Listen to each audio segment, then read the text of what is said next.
చెప్పినప్పుడు ఇంతే. అలాగే తప్పు చేస్తే మీరు శిక్షణ ఎవడొద్దారు? ప్రభుత్వం మీ చేత ఉంది కదా.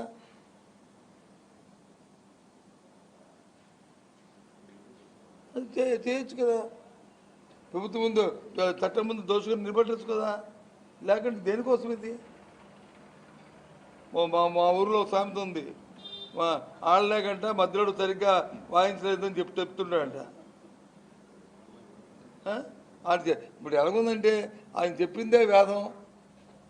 నేను ఒక మహాపురుషుని వశిష్ఠ మహర్షిని కాబట్టి చంద్రబాబు నాయుడు గారు అనుకుంటారు ఏమంటే నేను ఒక వశిష్ఠ మహర్షిని లేదా ఒక విశ్వామిత్రుని, నేను చెప్పిందే వేదం, నేను చెప్పిందే నిజం, మిగతా అంతా అబద్ధాలు. ఏంటి కర్మ?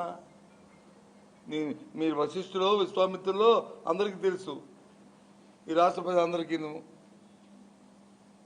సరే, మా టైం సందర్భాల ప్రకారం మీరు చెప్తున్న మాటలు ఒకసారి నమ్మి మోసపోవడానికి వచ్చిన దౌర్భాగ్య పరిస్థితి. ఏం పడుతున్నారో వీధుల్లోకి వెళ్తే తెలుస్తుంది, ఊళ్ళోకి వెళ్తే తెలుస్తుంది సామాన్య ప్రజలు ఎంత ఇబ్బంది పడుతున్నారు. కనీసం ఎరువులు కొనుక్కోవడానికి ఒక యూరియా బస్తా కూడా దొరకని పరిస్థితి తీసుకొచ్చిన దౌర్భాగ్యమైన ప్రభుత్వం. చదువుకుందామంటే ఫీజు రింబర్స్మెంట్ పరిస్థితున్న ప్రభుత్వం. జబ్బు చేస్తే హాస్పిటల్కి వెళ్తే ఆరోగ్యం ఇవ్వలేని దిక్కుమాల పరిస్థితి ప్రభుత్వం. గ్రామాల్లో ఉన్న మహిళలు వచ్చి ఎంతవరకు 0 వడ్డీ ఇచ్చారు, ఇప్పుడు 0 వడ్డీ లేక ఎంత ఇబ్బందులు పడుతున్నారో, వాళ్ళు అప్పులు పాలైపోయి ఆ మహిళలు ఎంత ఇబ్బంది పడుతున్నారో చేస్తున్న దిక్కుమాల పరిస్థితి ఉన్న ఈ ప్రభుత్వం. 1 కాదు 2 కాదు, ఇలా చెప్పుకెళ్తే ఇవాళ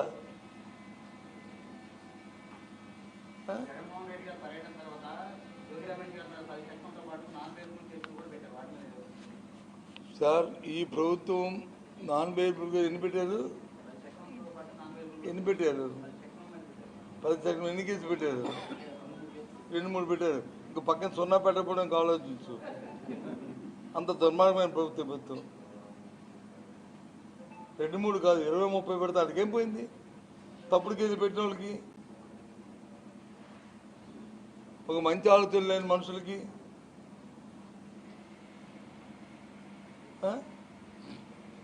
ఏం పోయింది? నాకేం చేస్తారు? అందుకే చెప్తాం కదా, నేను చట్టపరంగా ఎదుర్కొంటాం. అంతేగాని దేహి అనుకుని వాళ్ళ కొందు కాళ్ళ ముందు మోకెళ్తాం అనుకుంటే పొరపాటు.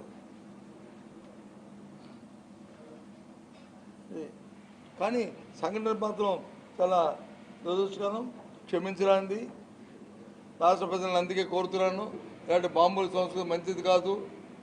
పెట్రోల్ బాంబులు, యాసిడ్ బాంబులు వేసి మరి ఉన్న వాళ్ళందరూ, ఇంట్లో ఉన్న వాళ్ళందరినీ అతమాత్రం ఒక దుర్బుద్ధితో ఇలాంటి కార్యక్రమం చేయడం పైనుంచి వచ్చి క్షణికావేశంతో చేసినవి కాదు. ఇవి ప్లాన్డ్గా ఆర్గనైజ్డ్గా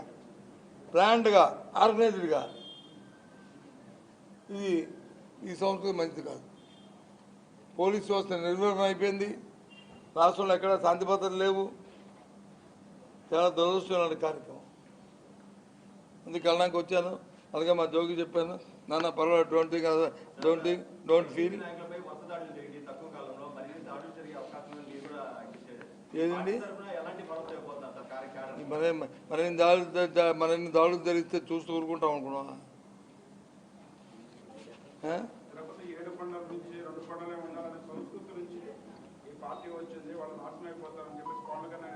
ఏంటి చెప్తాను కదా,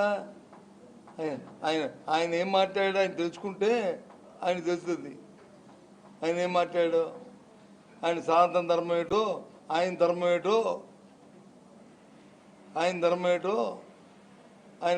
ఆయన తెలుసుకుంటే ఆయన మాట్లాడితే తెలుస్తుంది. పవన్ కళ్యాణ్కి తెలియకంట ఏదో అవడిచ్చి స్క్రిప్ట్లు చదువుకుంటే నాకు అన్నీ తెలుసుకుంటే ఎలాగవుతుంది? ఎన్నికల ముందు ఏం మాటలు చెప్పాడు, ఎన్నికలైన తర్వాత ఇప్పుడు ఏం జరుగుతుంది రాష్ట్రంలో? ఎంతమంది రోజు ఆడపిల్లలకి ఆత్మహత్యలు జరుగుతున్నాయి, ఎంతమంది మానభంగాలు జరుగుతున్నాయి, ఎంతమంది వాళ్ళ ఎమ్మెల్యేలు వచ్చి నిర్మూలన అవుతున్నారు, ఎంతమందిని మీరు కట్టడి చేయగలుగుతున్నారు? ఇవన్నీ మళ్ళీ ఇష్యూని డైవర్ట్ చేయడానికి మళ్ళీ అవుతుంది కాదు కదా. ప్రభుత్వం అంటే 10 మంది హర్షించేది ప్రభుత్వం, అంతేగాని ప్రభుత్వం అంటే ఎలుతుమ్మిడిది ప్రభుత్వం కాదు. దయచేసి అది తెలుసుకోవాలి. ఉంటా. Thank you.